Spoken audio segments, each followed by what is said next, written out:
ka na? Ayos ka lang ba? Happy ka ba? O sad pa rin ba?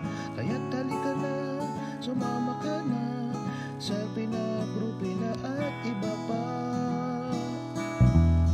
Bata matanda, biyuda at biyuda, may asawa man o kaya'y wala. Sama-sama tayo'y maglakbay, dito ka na, di ka na mag-iisa. Bebop, bebop na tayo, bebop, bebop na.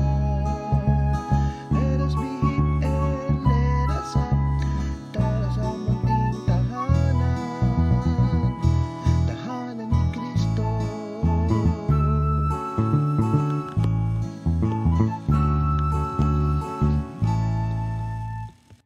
Good afternoon. Welcome to P-Pop Live. Yes, it's Paris Pastoral Accompaniment Program. Amen. Okay, so start na tayo. Pero gusto ko muna tanungin sa iyo. Alam mo yung PubMat natin? Yung po yung, yung PubMat, para po doon sa hindi nakakaalam, ibig sabihin po nun, yung po yung cover ng program natin. Ang background po niya ay yung view ng open field. Tapos, meron siyang rainbow. Yan, rainbow. Ang kanyang title Sige Nga. Di ba? Parang, ano yun? Sige nga. Oh, Sige nga. kung magaling Tingnan ka natin kung mag-singer. nangyayari yan. Yan. Pero tingnan mo, may rainbow. Ano ibig sabihin? There is Mhm. hope. Yes. Okay. So, tingnan natin. Tingnan nga natin kung may mangyayari sa gagawin natin. Sige, umpisahan natin.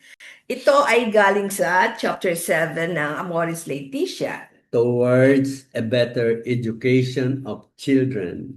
Yes, okay. So, 274. The family is the first school of human values, where we learn the wise use of freedom. Certain inclinations develop in childhood and become so deeply rooted that they remain throughout life, either as attractions to a particular value or natural repugnance to certain ways of acting. Many people think and act in a certain way because they deem it to be right on the basis of what they learned, as if by osmosis from their earliest years. Kaya ganito yung sinasabi, that's how I was taught. Yeah. That's what I learned to do. In the family, we can also learn to be critical about certain messages sent by the various media. Sad to say, some television programs or forms of advertising often negatively influence and undercut the values inculcated in family life. Yan po yung Ayun, 274. tama. Madalas ko nga marinig yun eh. Mm-mm. Yung, eto natutunan ko. Nung Oo. bata pa ako. Mm-mm. Dala-dala na niya yun. Totoo ako, naalala mo ako, no, yung diretso na tayo sa example na agad tayo para kita agad. Ako naalala ko yung ginawa ko sa mga bata, sa anak natin. Hindi ko naman akalain na maaalala niya yung pag kumakain sila, yung kanilang kutsara tinidor. Gusto ko pag natapos na sila, magkatabi. Di ba? Kasi kami hindi ganoon. Yung mga kutsara tinidor namin, nung bata kami, kahit saan nakalagay, di ba pagka nasa restaurant ka, very formal, di ba? Para ang gandang tignan. Isa-isa, naging ugali na nila. No? Kaya parang nasanay na sila doon. Kasi tinitignan mo, binabantayan mo. Yun. So, yun din yung isang importante. Tapos, yung mga simple na sinasabing, opo, pagmamano, di ba? Ganyan. Pagka ikaw gano'n, parang pasa-pasa talaga. Kaya ang ganda sana kung ipapasa mo, yung tama. Yeah. I-correct di ba? Pag lalo na nakagis na nila, na gano'n, ano. Di ba? So, okay. Sunod tuloy tayo. Sige nga. In our own day, yan, ngayon na daw, dominated by stress and rapid technology advances, one of the most important tasks of families is to provide an education in Hope. hope. Yun. Ano Yan. ibig sabihin nun? Education in Yes, hope. kaya po meron tayong rainbow sa ating PubMat. Mhm. Yun po yung hope. Siguro ang ibig sabihin yan, Mhm. yung bang natuturo natin sa kanila, yung parang laging positive ang Yes. nakikita mangyayari. So, hindi lahat pwedeng maging maganda, and yet, Mm-mm. nag-hope ka pa rin. O kasi parang ganito, no? Di ba, sa family, pag nakikita mo yung bata, hindi mo pa naman alam kung ano yung magiging future niya. So nakikita mo siya, ba't ang anak ko ganito to, ganito, kunyari yung pagkain. Ba't ganito kumain? Parang ang burara kumain, ganun, ang kalat-kalat. Pero ikaw sa family, tinuturuan ka ng yung education of hope. Ibig sabihin, kahit na ganun yung anak mo, no, meron siya mga attitude na parang feeling mo hopeless na, ang tinuturo mo, there is hope na in the future, basta pakitaan mo lang siya ng tama, no? Tapos syempre, kinokorek mo yung tamang pagkukorek, no? There will be hope. Ako naman yun yung tingin ko. There will be Positive. hope. Yeah, Yes. positive. Oo. Positive outlook. Kumbaga parang, wala talagang imposible. Kaya Mm. hindi ako naniniwala na pag sinabi nung, ay, alam mo yung bata na yan, nako, paglaki niyan, hindi yan, parang kami, hindi talaga kami marunong magluto, sabi ko sa iyo. Yung kuya ko nga nung first time nagpunta kami sa Amerika, nagluto ng rice cooker. Hilaw? Saan ka nakakita ng rice cooker na nahilaw? Yung pala, hindi niya hinugasan yung bigas. Kaya sabi namin, lagyan ba ng tubig yung bigas? Ilan kanin mo? Bigas mo? 2 cup. O ilan tubig mo? 2 cup din. Talaga? Oo. Baka naman na-off. Hindi. Binabantayan ko, hindi naman namamatay Yung pala hindi niya hinugasan yung bigas. Tingnan nyo, pero ngayon, nasan siya ngayon? Chef po siya sa kanilang bahay. Lahat po ay nagbabago, papuntang tama. Nag-uumpisa yon doon sa mga naitatanim ng magulang. Yeah, correct. Ang Oo. hope kasi parang ano man ang situation, Mm. ikaw ang nagbibigay ng pag-asa sa kanila. Yes. Kasi kung halimbawa lagi, ay naku, wala nang mangyayari dyan. Parang Yan ang mga mali, di ba? Parang nega, no? Ano ba yan Nega. yung sino ba yan yung Negative. yung Weekend, make it. Yeah. Ewan ko kung saan palabas yun. Si Gulliver ba yan? Ata, hindi ko na alam. Weekend, make it. Oh, yan. Yung mga ganon. Parang Nega lagi. ang magulang, parang pagka nakita Oo. niya yung magulang niya, parang laging may pag-asa. Walang Totoo yan. problema. Alam mo kung sa sharing tayo, naalala ko lang talaga dito yung magulang ko. Lalo na yung nanay ko kasi siya yung caregiver ko. Lalo na pumapasok kami. Kasi nung pumasok ako, nakalakad lang ako nung 7 years old na ako. Pero from 4 to 6, gumagapang ako. Kaya kinakarga ako. Mm. So, pumasok kami sa school, 6 years old, wala pa akong brace ata noon. Kinakarga ako. So, nandun siya. So, talagang talagang nakikita niya. Tapos kung paano niya ako i-treat, kahit na disabled ako, hindi ko po na-feel na yung parang natatakot ako na pag wala siya, yung ganun. Ewan ko talaga. Oo, saan mo natutunan yun? Sa mga kapatid mo, di ba? Sinasali ka sa game. Oo, yun din pala. Mm. Hindi lang din yung magulang, kundi yung mga kapatid mo. Sinasama ka nila sa mga laro na kahit na disabled ako, habulan, biruin mo, kasali ako sa habulan. Kakargahin ako dito sa likod ng kuya ko. O, taya! Ako yung taya. Tapos meron kaming square na, pag ako yung taya, gumagapang ako. Pero nasa maliit lang kami na square. Ganon. So talagang nakakatulong talaga yung family sa Yeah. growth nung bata. Yan. Okay. Tuloy tayo. This does not mean preventing children from playing with electronic devices, but rather finding ways to help them develop their critical abilities and not to think that digital speed can apply to everything in life. Postponing desires does not mean denying them, but simply deferring their fulfillment. When children or adolescents are not helped to realize that some things have to be waited for, they can become obsessed with satisfying their immediate needs and develop the vice of wanting it all now.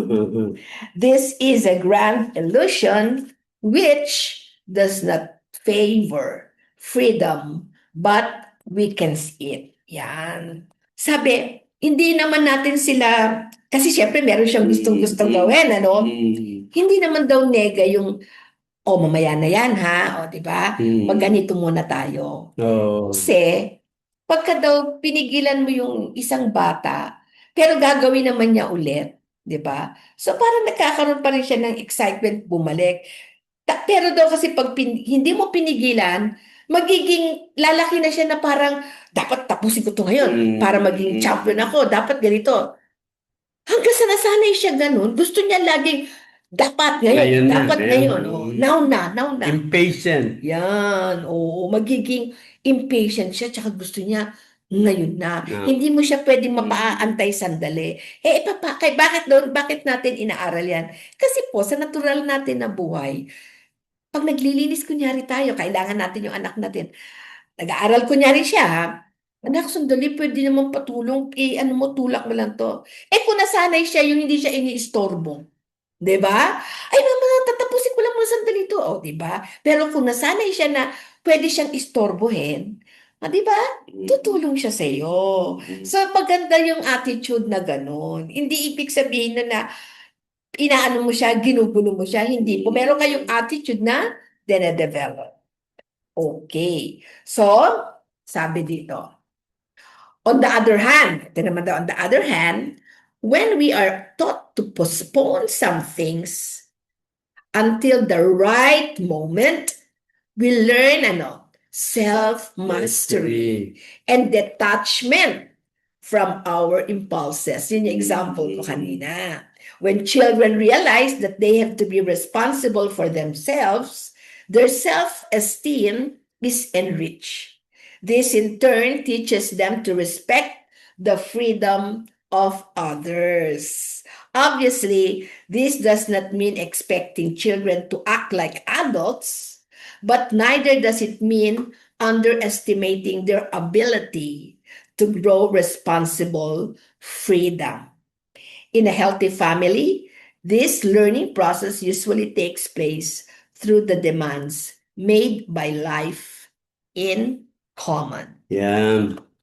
Yung mga matatanda, nagpa-practice pa rin sila para makayanan nila na pigilin kung ano man yung mga impulses nila. Yeah. Gusto na nilang kumain, pero because they want to practice, minsan, tingnan natin, i-test natin kung kaya natin talagang labanan yung mga ganon.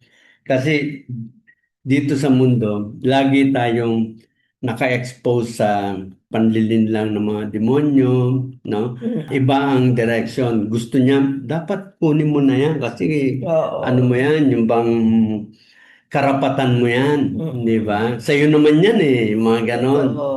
Wag mo nang, wag mong pabayaan na ang tagal-tagal lang ginagamit. Bawiin mo agad. Totoo yan. Tsaka kaya pwede mo rin dito magamit like yung kunyari yung anak nyo, papasok na siya sa college, di ba? Huwag niyo na siyang pilitin na yung course na gusto niya para sa kanya. Kasi alam ng magulang, no, kung ano yung kakayahan ng anak. No, alam natin ayaw niyang wag natin pangunahan. Kasi sabi nga dito, pag dinedelay mo, lalo niya na-discover yung sarili niya. It is nicer, no, na na-discover mo yun. Kasi yung parang feeling mo, dinisiplina ka para gawin mo, pero actually, nasa iyo na yun. Di ba? Parang, ba't ko ba ito sinusunod? Ayaw ko nito. Pero actually, kung hindi mo sinabi, di ba? Meron kasi mga ganun na ayaw nung sasabihan mo na sasabihan. Kaya sabi dito, pabayaan nyo lang. Kasi hindi nyo ba alam, sa katagalan, tinuturuan natin sila na lalo silang maging excited sa ginagawa nila. Mm. Tapos nakikita nila yung development nila. Oo nga, di ba? Kaya ang ganda, di ba? Kaya pala yung ano, yung mga, minsan makita mo yung mag-asawa. Mhm.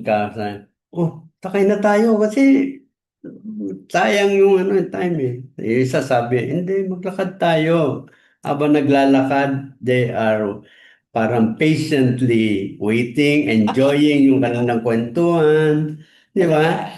Tapos yung health pa nila, gumaganda. So those are the things na sinasabi, hindi ka laging dapat sumunod sa pacing ng mundo, Mundo. lalo na sa age ngayon. Parang lahat nagmamadali. Mm. And yung pagmamadaling yon, it can cause yung mga tinatawag na yung mapagod ka, heart Yeah. attack, o kaya lagi ka na lang nagmamadali. Parang ang time lagi mong hinahabol. Mm. No, it causes stress. Pero ang pinakamabigat sa lahat, pagka yung parang lahat gusto mo na makuha, kung kailan mo gustong makuha, at saka nakapila ka, wala ka nang ginawa, kundi tagal-tagal naman, ano ba yan? Reklamo pa ng Mainipin. reklamo, mainipin, impatient, and lahat at an instant makukuha mo. Kasi yun yung nakalakihan mo na parang pag Mm. kasi ginusto mo, makukuha mo agad. Oo. Hindi ako aalis dito hanggang hindi ko yan makukuha dahil alam ko makukuha ko yun. Oo. Pero kung sinanay natin yung sarili natin, nung bata pa tayo, nung naisanay tayo na, diyan ka lang. Bibigyan ka niyan mamaya, iikot yan, tapos dadalhin ka niyan. Bibigyan ka ng juice, kunyari. Huwag kang magmadali. O ganun. So, ini-explain natin yon. So, di ba? Kaya siguro pag yung anak mo sumunod sa'yo na gano'n, edi doblehin mo yung kanyang reward. Kung bibigyan siya, sige, umikot ka, isang juice. Sa susunod, Oo. 2 juice. Bibigyan ka ng 2 juice. Kasi, naging nag-antay ka. Oo. Diba? At saka parang ibang ambience mo when you are able to isuppress ng sandali yung iyong gustong gawin. Mm. Kaya sabi rito we learn self-mastery. Mm. Parang yung sarili natin, hindi tayo ang dinadala ng kung ano ang sinasabi ng ating emotion. Hindi tayo ang hindi tayo ang dinadala ng mga emotion, but rather tayo ang may control. Kung gusto ko ngayon gawin to, gagawin ko ngayon. Gusto ko bukas ko na gawin yan, gagawin ko yon. That is self-mastery. And detachment from our impulse. Yan ang mahirap. Impulse mo ngayon. Gusto kong kumain, nagugutom ako. Di ba? So, kung sino na lang, makikita mo, kapal mukha mo, kuha ka ng pagkain na may pagkain. O kaya nakakaramdam ka ng pag-ihi, hindi ka mapagpigil, kahit saan na lang.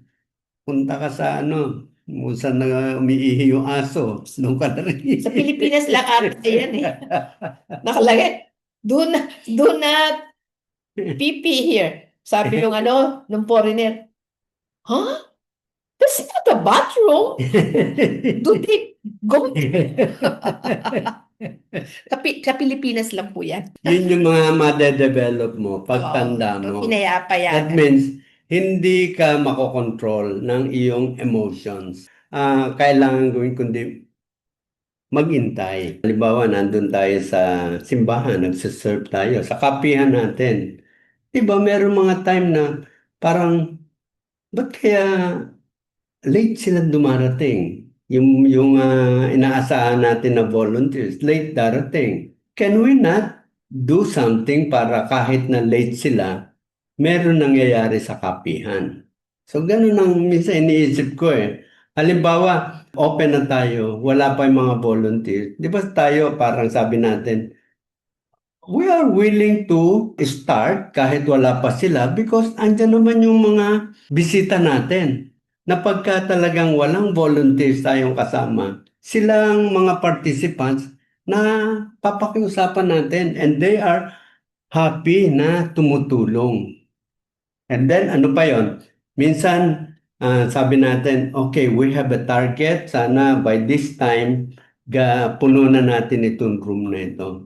Pagka sa simbahan kasi, ang ating mission, we are not totally in control. Si Jesus mismo, yung ating Diyos mismo, ang nagde-delay because God has a purpose.